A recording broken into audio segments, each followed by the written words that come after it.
மாவீரன் பூலித்தேவன், தளபதி ஒண்டி வீரன், தேவனைய பாவனார் போன்ற பெருமக்களை தந்து பெருமைகளை கொண்ட இந்த தென்காசி மாவட்டத்தில் மகத்தான இந்த அரசு விழாவை மாபெரும் மக்கள் திருவிழா போல ஒரு மாநாட்டை போல ஏற்பாடு செய்திருக்கிறார் மாண்புமிகு வருவாய் மற்றும் பேரிடர் மேலாண்மை துறை அமைச்சர், இந்த மாவட்டத்துடைய பொறுப்பு அமைச்சர் KKSSR அவர்கள். அவருடைய அரசியல் பொது வாழ்க்கையில இதே போல எத்தனையோ பிரம்மாண்டமான மாநாடுகளை நிகழ்ச்சிகளை அவர் நடத்தியிருந்தாலும் இந்த நிகழ்ச்சி எல்லாத்துக்கும் முகடு வைத்ததை போல அமைஞ்சிருக்கு.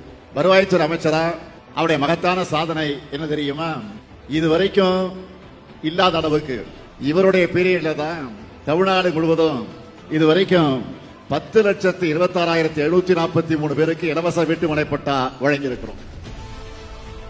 அதே போல 9 லட்சம் முதியோருக்கு புதுசா முதியோர் ஓய்வூதியம் வழங்கப்பட்டிருக்கு. வருவாய்த்துறை சார்பில் 17 விதமான சான்றிதழ்கள் வழங்கப்படுது. முந்தைய அதிமுக ஆட்சியில விண்ணப்பிச்ச 4.5 லட்சம் பேருக்கு சான்றிதழ் தராம வச்சிருந்தாங்க. அவங்க எல்லாருக்கும் சான்றிதழை வழங்கினதுதான் இந்த சாத்தூராரின் சாதனையாகும். இப்படி தன்னுடைய அனுபவத்தாலும் அமைதியான செயல்களாலும் அரசுக்கு நற்சான்றிதழை பெற்று தந்திருக்கக்கூடிய மாண்புமிகு அமைச்சர் KKSSR ராமச்சந்திரன் அவர்களுக்கு என்னுடைய பாராட்டுக்கள், வாழ்த்துக்கள்.